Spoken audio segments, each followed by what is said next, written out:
Good afternoon. Black to Passion World Radio Network.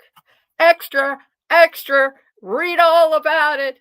Even Mega is giving up support for the current president. What to say? On this episode, Lest We Forget History, we're talking about the article that appeared in Alternet, which states quite firmly and out loud, written by Adam Lynch, October 24th, that even his ultra-conservative supporters have given up in disgust in supporting him. What to think?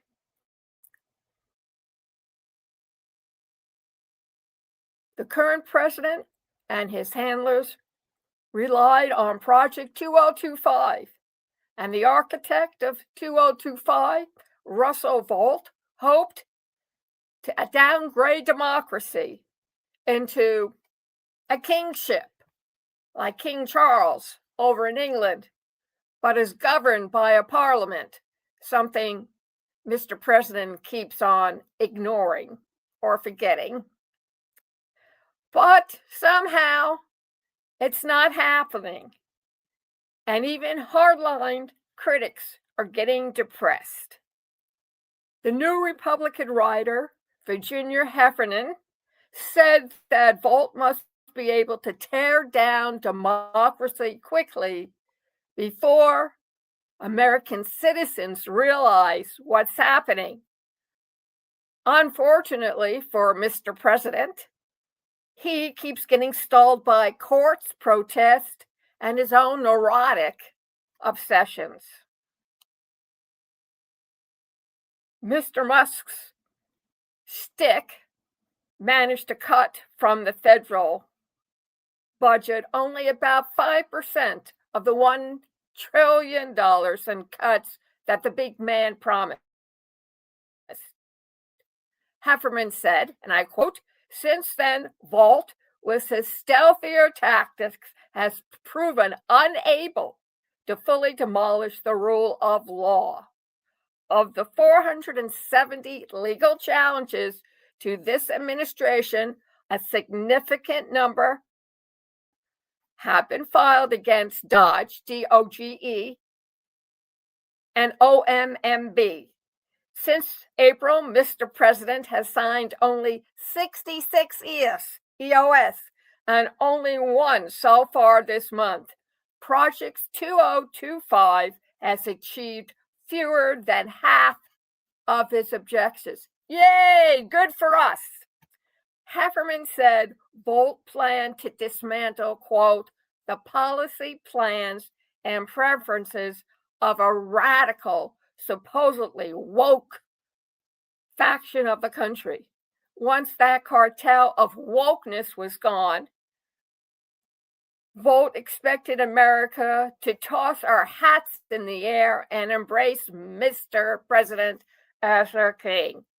Well, maybe, but this is a whole 250-year history of the policy no kings. Even George Washington refused to become a king after fighting for their independence from King George, quote, "the Mad King," unquote. However, he goes on to say, Heffernan, that this liberation by king keeps not happening in America. Instead, 6 in 10 Americans blame the Republicans for the shutdown, according to a new poll by the Associated Press NORC Center for Public Affairs Research. Mr. President's approval rating remains solidly underwater with the sharks and the orcas. The sharks and the orcas is my opinion, Heffernan said. Blogger and software developer Curtis Yarvin once told Politico he was excited about Vaught's willingness to, quote, impound, quote, money from Congress, thereby usurping its power of the purse. But these days, even Yarvin is getting discouraged. Yarvin believes that if democracy was going to yield to Mr. President's ocracy, it would have happened already. He's now demoralized by the administration's unwillingness to act more quickly or violently to wipe out democracy and the rule of law altogether. Early this month, he wrote dejectedly and complained of the Frico extremists and that the Mr. President blew his energy on getting rid of one liberal judge when he should have been getting rid of the whole legal system and the whole philosophy of government. Okay, ladies and gentlemen, you now know what Mr. President has. Yarvin is now so panicked about the upcoming Democratic victory in Congress and the coming liberal vengeance that he plans to leave the country. Oh, as a dedicated American, loyal to the core. And he's also, in my opinion, throwing a temper tantrum because things aren't going as planned. Do we really want him involved in our government at all? I don't think so. The moment for the Dark Enlightenment revolution has passed, Heffernan said. Meanwhile, get in line. The opposition to the current president is growing, which Heffernan says includes Democrats, progressive, mass mobilization protesters, and rank and file Mr. President disapprovers, meaning at least 50% of us. Come on, what did he think was going to happen when you train ruffians out to suppress your own people, just like in China, formerly known as Red China, that sent tanks, combat tanks into Tiananmen Square to mow down their protesters. History doesn't forget. More surprisingly, the GOP showfolk are now gunning for this present administration. Georgia Representative Marjorie Taylor Greene won't stop hammering the Republican Party.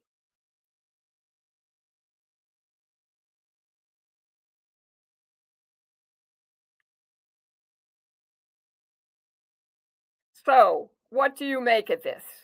I can tell you what I make of this.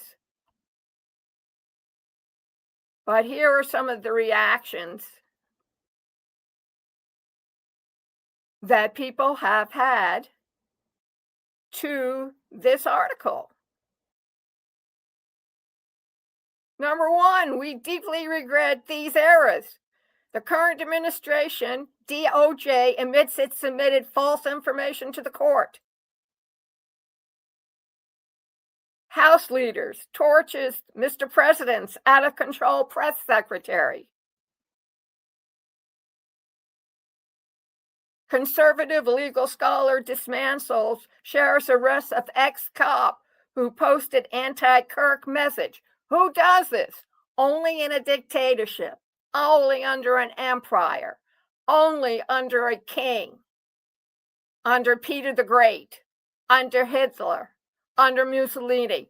Is that what you really want? Because when they ran out of victims, Mr. Mega, they came after you. Or let me refresh your memory. Come in. Go watch the movie The Boy in the Striped Pajamas and see what happens to the commandant in charge of that concentration camp and his son. I won't tell you what happened. Watch the movie. And then after it's finished, you think long and hard. Thank you very much for joining us today. This is a team sport, collaborative. PWR Talk Network needs to hear from you. Contact us. Your comments, your opinions, what you think of the new format for the podcast, and most of all, what you want to hear unless we forget history. Because If you don't learn from history, you are doomed to repeat it. And ladies and gentlemen and teenagers, you are indeed repeating it. Whether it's the glittering 1920s before the big financial ruin, where people jumped from tall buildings in the single bound and died because they were wiped out by the stock market, or lost our homes and headed west to California because the Dust Bowl took over and the soup lines were incredibly long. And yes, in the 21st century, we already have soup lines and parents running through parking lots toward their starving family, shouting, "Food, food, they brought food." And we keep saying, "Not in America, the wealthiest country in the world."